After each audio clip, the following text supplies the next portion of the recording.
guys, what's up? Cardfight here, and today I'm here with a Magus deck check. So yeah, this deck combos the cards from Mystical Magus and the promo card that we got in the manga. So let's start off with the deck, shall we? Alright, so for grade 3s, I run 3 Pentagonal Magus, and for those of you who don't know her effect, it's Limit Break 4. When this card attacks opponent's Vanguard, you can declare one Oracle Think Tank card name, and if the declared name is correct, you can. This card gets plus 5,000 power and plus 1 critical. Basically, after you reveal it, you put the card back on the top of the deck, so you will drive check that card. So yeah. Next, it's a special combat 2 and 2 Magus cards, and then this card gets 5,000 power until the end of turn. So this card it's a decent card combined with the rest of the deck.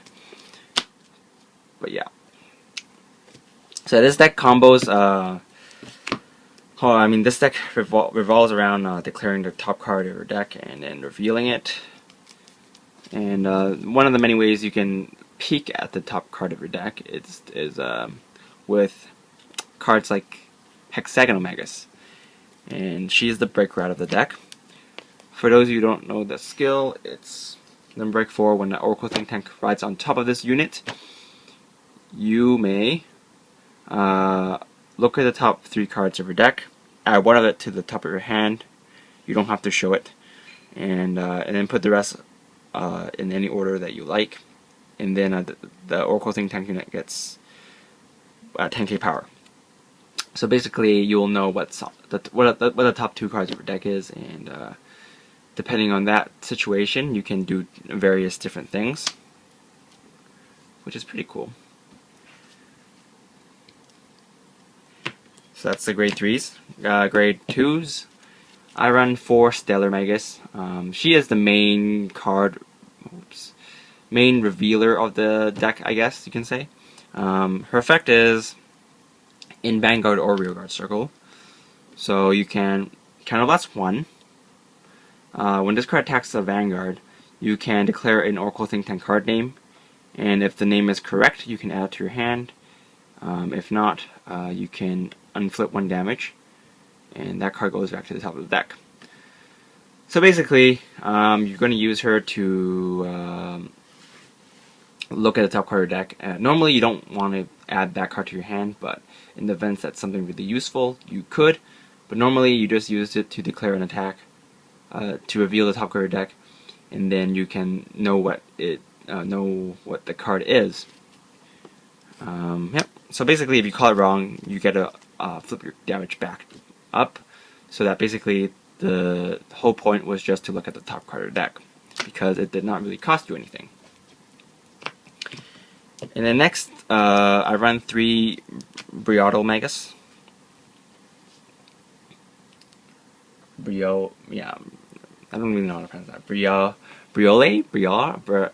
I don't know. Briati? No, I'm kidding. Her skill is on the Rearguard Circle, Soul Blast 1, and then you can draw a card, and then this card goes on the top of your deck. Normally, you don't actually want to use her effect because your opponent will know what's on top, but normally they don't know what's on top anyway. But she's a backup to Stellar Magus, so if you don't have your Stellar Magus on the field, you can use this Magus to know what's on the top of your deck. Also, she has very nice art, so that's always a plus. Next, I run 4 of the 12k attacker, Kurore Magus, I think. Yeah, so she's a 12k attacker. And then I run 2 Silent Tom because Silent Tom he's actually not too important in the deck, but he is quite a good card.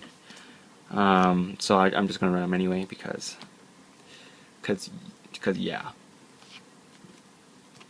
And then for grade 1s, I run 3 Crescent Magus. She's a 9k booster of the deck. Skill is when this card boosts an Oracle Think Tank unit, you can declare an Oracle Think Tank card, and if you declare the correct name, the boosted unit gets plus 3,000 power. So basically, she's a 9k booster. And then after that, the card goes back on the top of the deck. So there's that. The declared card goes back to the top of the deck. So combined with the 12k attacker, you can hit 21, which is pretty amazing. Yeah. It's always nice when you can hit 21. Next, I run 2 Circle Magus. The only real reason why I run this card is because she looks very nice. Besides that, I guess she also serves the purpose of letting you look at the top card without revealing it to your opponent. So when you so that also puts a sort of a I don't know. It just lets you do stuff that your opponent won't know, I guess. Like when you attack, well, you're gonna declare anyway, but yeah. Anyway, depends on what they do. All right, so next I run 3 Gemini, because Gemini is an 8k booster, and behind Silent Tom it hits 16. Yeah, normally this is the ideal column you want. Tom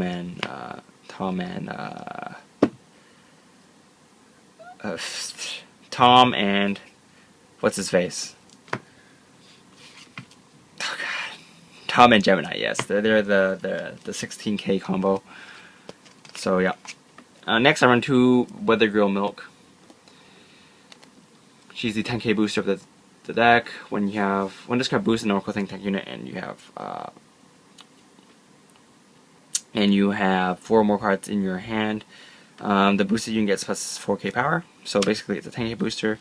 And if you combo it with Pentagonal Magus, they'll hit 26, which is a magic number, and it's a very big magic number. So that's always very good. Hitting 26, it's actually pretty amazing. Next, 4 Perfect Guards, because why not? And this card looks very nice, so that's a plus. And then for the trigger lineup, I run 4 heals, 8 crit, and 4 draws. So as you guys probably noticed, I don't actually run a proper starting Vanguard. So basically your starting Vanguard is going to be Los Angeles Magus, because the way I built my deck, it's you don't really have space for a starting Vanguard, so you're just going to use this instead. Because as you guys probably noticed, I do run a lot of grade 2s. Because the grade 2s are the main cards that help you peek at the top card of your deck, so you kind of need them. And for those of you who are wondering why I only run 3 Brioli Magus, it's because I don't actually like her effect that much, and probably by the time you don't need her anymore, you'll probably have a Stellar Magus on the field. Stellar Magus is pretty good because she helps you divert guard, which is pretty useful. So yeah, that's pretty much it for this deck. Yeah, so this is Card Taku, and I will see you guys later. Bye.